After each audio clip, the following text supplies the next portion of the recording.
जब आप किसी डॉक्यूमेंट पे अपना नाम लिखते हो और लिखने के बाद जब वो डॉक्यूमेंट सबमिट करते हो, जब किसी के नज़र में वो नाम आते हैं, वो नाम जो एनर्जी रेडिएट करेगा वो उस प्लेनेट का एनर्जी रेडिएट करेगा जो नंबर उसका आखिर में आएगा। तो क्यों आप ऐसे गलत एनर्जी को रेडिएट करवाना चाहते हो कि सबसे पहले आपका डॉक्यूमेंट देख के ही आपका डॉक्यूमेंट रिजेक्ट हो जाए? मैं एक एस्ट्रोलॉजर हूँ, लेकिन मैं न्यूमरोलॉजी में जो कहते हैं नेम करेक्शन, उसके ऊपर काम कर रहा था आज, और मुझे लगा कि ये चीज़ आप लोगों के साथ शेयर होना चाहिए। अक्सर क्या होता है कि हम लोग कभी कभार हमारे जो कुंडली होते हैं, कुंडली के हिसाब से अपना जो नाम होना चाहिए वो हम लोग रखते हैं, बहुत अच्छे नाम सिलेक्ट करके रखते हैं, नो डाउट। लेकिन उस नाम का जो स्पेलिंग कैसा होना चाहिए वो बहुत मायने रखता है। तो मैंने बहुत कोशिश किया है कि क्या न्यूमरोलॉजी जो है क्या हमारे लाइफ पे इतना असर डालता है।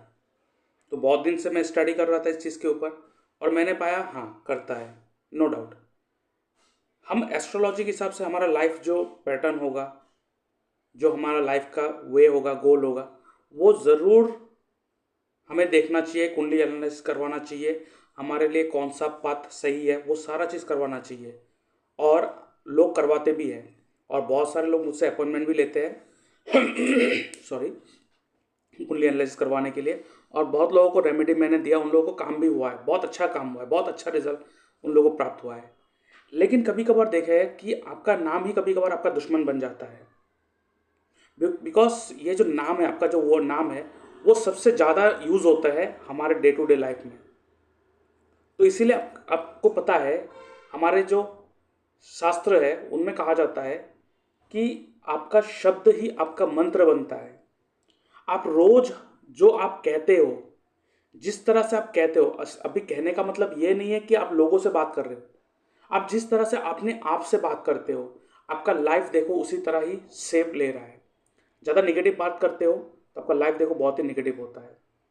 तो जैसे कि मैंने जब चेक किया, उसके बाद मैंने अपना नाम चेक किया, मेरा जो नाम है वो है अमित बोस, ठीक है। और इस नाम का जो टोटल आ रहा था वो 9 में आ रहा था। तो 9th नंबर जो है मंगल का है और न्यूमरोलॉजी के हिसाब से ये नंबर बहुत ही कार्मिक नंबर है, बहुत ही कार्मिक नंबर है, आपको बहुत तंग करता है। तो अभी हर डॉक्यूमेंट में मेरा ये नाम है, मैं इसको चेंज नहीं कर सकता। तो मैंने क्या किया, मेरा जो यूट्यूब चैनल है इसका नाम रखा एस्ट्रोलॉजर अमित बोस। जो टोटल आता है 1 पर, और 1 जो है वो सूर्य को दिखाता है और न्यूमरोलॉजी के हिसाब से मेरा 1 नंबर जो है वो मुझे बहुत सपोर्ट करता है, और मेरे कुंडली के हिसाब से भी जो सन है वो बहुत सपोर्टिव है। और जब से मैंने ये नाम मैंने यूट्यूब में डाला, तब से मेरा एस्ट्रोलॉजी जो है बहुत ही अच्छा ग्रोथ कर रहा है।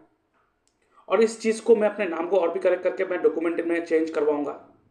और इसीलिए जो आपका जो नाम होना चाहिए वो नाम भी करेक्शन करवाना ज़रूरी है। क्योंकि मैं आपको एक इंसिडेंट बताता हूँ, आप देख सकते हो यहाँ पे जो नाम लिखा है आयुष्मान खुराना। अभी यहाँ पे आयुष्मान खुराना पे देखिए आप डबल आर लिखा हुआ है, क्यों? क्यों इतना जो सेलिब्रिटी लोग हैं अपना नाम क्यों चेंज करवाते हैं? इसका मतलब इसमें यकीनन कुछ ना कुछ तो है, ठीक है। अमिताभ बच्चन का जो पहला नाम था वो इनकलाब था, उन्होंने चेंज करवाया अमिताभ बच्चन, उसके बाद देखिए वो बूम। रिसेंटली प्रियंका चोपड़ा जो है वो अपने डॉटर, जो अपने पहला जो गर्ल चाइल्ड है, उसका जो नाम करेक्शन करवाया, आपको अगर इंटरनेट पे सर्च करोगे, उन्होंने अपना बेटी का जो नाम करेक्शन करवाया वो एक न्यूमरोलॉजिस्ट को 71 लाख रुपीस उनको दिया था। 71 लाख रुपीस खर्चा किया था अपने नाम चेंज करवाने को। तो इतने बड़े बड़े एस्ट्रोलॉजर जो है ये सब करते हैं, इतने बड़े बड़े सेलिब्रिटी जो है ये सब करवाते हैं, तो ये ज़रूरी है, ये ज़रूरी है। क्यों हम लोग मिडिल क्लास में ही रह जाते हैं, आगे नहीं बढ़ पाते? बिकॉज हम लोग सवाल बहुत करते हैं, we are too logical and too critical. चीज़ों को इतना ज़्यादा लॉजिकल और क्रिटिकल माइंड से नहीं देखना चाहिए, जो चीज़ है तो है। तो अभी एस्ट्रोलॉजी के हिसाब से अपने नाम को तो अपने सिलेक्ट करवा लिया, लेकिन बहुत सारे लोगों को पता भी नहीं है एस्ट्रोलॉजी के हिसाब से अपना नाम कैसे सिलेक्ट करना चाहिए। कोई भी नाम रखते हैं, फिर उसमें गुप्त नाम भी रखते हैं। तो यहाँ पे ऐसा नहीं होना चाहिए तो अगर आप अपना नाम, अपने बच्चे का नाम एक्यूरेट नाम सिलेक्ट करना चाहते हो ताकि वो सारा हर्डल्स, वो सारा प्रॉब्लम फेस ना करे, वो स्ट्रगल ना करे जो आपने अभी तक किया है, तो सबसे पहले नाम। और जिस बच्चे का नाम या आपका नाम ऑलरेडी है उसको थोड़ा करेक्शन करवा लो आप, फिर देखो लाइफ कितने स्मूथ हो जाते हैं, क्योंकि मैंने पर्सनली इसको फील किया है। और नया न्यूबॉर्न बेबी है, नाम रखना है तो कोई कहते हैं कि चंद्र राशि के हिसाब से रख दो, कोई कहता है जो आपका सबसे ज़्यादा अच्छा प्लेनेट है उस हिसाब से रख दो। नहीं, हमें जो नाम रखना होता है वो हमारे नक्षत्र के हिसाब से रखना होता है। तो इसीलिए मैं कहूँगा आप अपना नाम को चेंज करवाइए, नाम का करेक्शन करवाइए। तो नेम करेक्शन करवाने के लिए जो मेरा फीस है, जो मैं चार्ज करता हूँ, ठीक है, जो आपके नक्षत्र से लेकर न्यूमरोलॉजी का भी मदद लेके आपका नाम को करेक्शन करवाया जाएगा। और मैं जो चार्ज करता हूँ नेम करेक्शन के लिए, that is 3100 rupees only. Name correction, और बहुत ज़रूरी है नेम करेक्शन करवाना। तो नेम करेक्शन का जो मेरा फीस है दैट इज़ 3100 रुपीज़ ओनली। आप मेरे व्हाट्सएप नंबर देख सकते हो, स्क्रीन में है, वहाँ पे मैसेज कर सकते हो और मेरे यूपीआई नंबर पेमेंट कर सकते हो, और आप मुझसे फ़ोन कॉल बुक करके आप मेरे से बात कर सकते हो। और उस बात करने के दौरान आपका कुंडली एनालिसिस करवा दिया जाएगा और आपका जो डेट ऑफ बर्थ है उसके हिसाब से, आपके कुंडली के हिसाब से आपके लिए सबसे सुइटेबल नाम सिलेक्ट किया जाएगा। और उसके बाद आपका नेम का जो करेक्शन है, जो आपका वर्ड जो करेक्शन है वो क्या करा जाएगा, ठीक है। और अगर आपका नाम ऑलरेडी रखा गया है, जो न्यूबॉर्न बेबी का बात अलग है, उसके लिए पहले से आप अच्छे नाम सिलेक्ट कर लो ताकि लाइफ स्मूथ चले। लेकिन अगर आपका नाम अभी ऑलरेडी है, उसमें 2-3 चीज़ इधर हेरा फेरी करके पूरे नाम को चेंज किया जा सकता है और उसका आशीर्वाद पूरा लिया जा सकता है। तो ये नेम करेक्शन बहुत इंपॉर्टेंट है, क्योंकि मैंने भी करवाया। मेरा जो यूट्यूब चैनल है वो एस्ट्रोलॉजर अमित बोस है, जो टोटल 1 में आता है, क्योंकि 1 मेरा सुटेबल है। अभी आप मत सोचिए कि 1 नंबर जो आपके लिए भी सुटेबल होगा, नहीं। अगर आपका शनि का नंबर है, अगर आपका जो डेट ऑफ बर्थ है वो शनि रूल करता है, तो अगर आप सूर्य का मदद लोगे तो आपके लिए बहुत बड़ा प्रॉब्लम हो जाएगा। तो आप खुद मत कीजिए, नहीं तो बहुत बड़े प्रॉब्लम में फंस जाएंगे। तो आप जुड़िए मुझसे, आप मैसेज कीजिए मुझे और अपने लाइफ को चेंज करवाइए, ठीक है। जो मेरा नेम करेक्शन का जो फीस है वो मैं एक बार और दोहरा देता हूँ, दैट इज 3100 रुपीज़ ओनली। कुछ ज़्यादा अमाउंट नहीं है, इतना मिनिमम अमाउंट से आप बहुत कुछ अपने लाइफ में चेंज कर सकते हो, बहुत कुछ अचीव कर सकते हो। क्योंकि जब आप किसी डॉक्यूमेंट पे अपना नाम लिखते हो और लिखने के बाद जब वो डॉक्यूमेंट सबमिट करते हो, जब किसी के नज़र में वो नाम आते हैं, वो नाम जो एनर्जी रेडिएट करेगा वो उस प्लेनेट का एनर्जी रेडिएट करेगा जो नंबर उसका आखिर में आएगा। तो क्यों आप ऐसे गलत एनर्जी को रेडिएट करवाना चाहते हो कि सबसे पहले आपका डॉक्यूमेंट देख के ही आपका डॉक्यूमेंट रिजेक्ट हो जाए? अपना जो ऑरा है उसे स्ट्रॉन्ग करना है। तो अपना उस एनर्जी से जुड़िए, उस एनर्जी का मदद लीजिए और लाइफ में चेंजेस देखिए। आपको 1 महीने के अंदर फर्क नजर आ जाएगा नेम करेक्शन करवाने के साथ साथ। ओनली 1 मंथ, मैं चैलेंज देके कहता हूँ, only 1 month, with in 1 month आप देखोगे आपका लाइफ बहुत चेंज हो गया, ठीक है। तो आइए, इससे जुड़िए। आप मुझसे फ़ोन कर सकते हो, मेरे ये व्हाट्सअप नंबर है, उस मैसेज कर सकते हो। और मेरा जो नेम करेक्शन का जो मैं चार्जेस लेता हूँ दैट इज़ 3100 रुपीज़ ओनली, ठीक है। तो अभी के लिए इतना ही। जय Shri Krishna, God bless you all. और इसके साथ मैं अपने व्यूअर्स को कहना चाहता हूँ, अगर आप अपना बर्थ चार्ट एनालिसिस करवाना चाहते हो, अगर चाहते हो जो आपका प्रॉब्लम है वो मैं सॉल्व करूँ, तो आप मेरे इस व्हाट्सएप नंबर पे अपना date of birth, time of birth, place of birth, आपका नेम जेंडर लिख के भेज सकते हो और आपका जो सवाल है वो लिख के भेज सकते हो। उसके ऊपर मैं एक डिटेल वीडियो बना के यूट्यूब में अपलोड कर दूंगा और उसका लिंक आपके साथ शेयर कर दूंगा, जिसके लिए मैं चार्ज करता हूँ 300 रुपीज़ ओनली। आप मेरे इस यूपीआई नंबर पर पेमेंट करोगे, उसका स्क्रीनशॉट भेजोगे और आपका जो एनालिसिस है वो हफ्ते भर में 7 दिन के अंदर आपको एनालिसिस मिल जाएगा। लेकिन आपको जो डाउट है, जो प्रॉब्लम है आपको लगता है वो मुझसे बात करके सॉल्व हो सकता है, तो आप एक फ़ोन कॉल अपॉइंटमेंट बुक कर सकते हो, जिसके लिए मैं चार्ज करता हूँ 550 रुपीज़ ओनली। आप इस यूपीआई नंबर पेमेंट करोगे सेम वे और उसका स्क्रीनशॉट भेजोगे, उसके बाद मैं आपको एक डेट एंड टाइम दे दूंगा, उस दौरान मैं आपसे बात करूंगा और आपका जो प्रॉब्लम है वो सॉल्व करूंगा, ठीक है। और अगर आपका जो टाइम है वो परफेक्ट नहीं है, आपको लगता है मेरा डेट तो ठीक है, टाइम आपका करेक्ट नहीं है, तो आप बर्थ टाइम रेक्टिफिकेशन करवा सकते हो, जिसके लिए मैं चार्ज करता हूँ 2100 रुपीज़ ओनली। आप मेरे यूपीआई में पेमेंट करोगे, उसका स्क्रीनशॉट भेजोगे, उसके बाद आपका जो जितना भी डिटेल्स है आपके पास, जितना भी जानकारी है आपके डेट ऑफ बर्थ के बारे में, तो आप वो सारे भेजोगे। उसके बाद मैं फ़ोन कॉल में आपके साथ डिस्कशन करूँगा, जितना ज़रूरी है वो सवाल पूछूंगा। उसके बाद मैं आपका जो बर्थ चार्ट है उसको रेक्टिफाई करके दूंगा। और उसके साथ साथ अगर आपको लगता है कि आपके घर में वास्तु का इशू है, कोई प्रॉब्लम हो रहा है, बहुत सारे चीज़ करवाने के बाद भी सॉल्व नहीं हो रहा, तो आप मुझसे वास्तु कंसल्टेंसी भी ले सकते हो।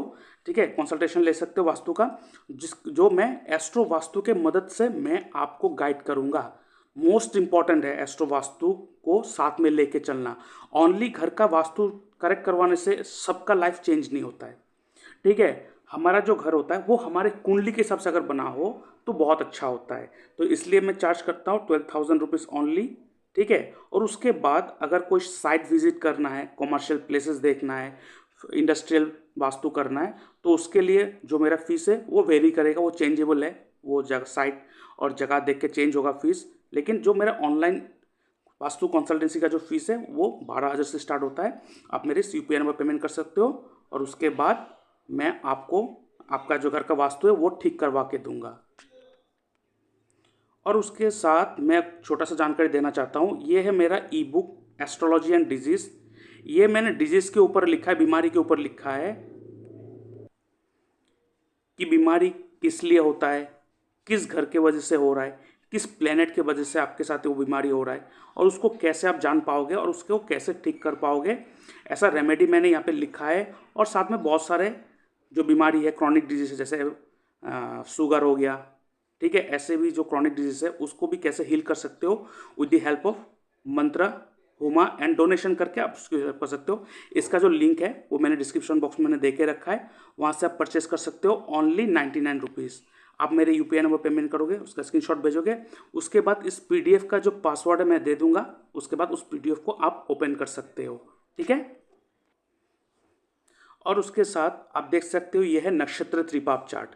ठीक है, ये जो नक्षत्र त्रिपाप चार्ट है ये ऐसा चार्ट है जो आपके एक साल के प्रेडिक्शन ये देता है।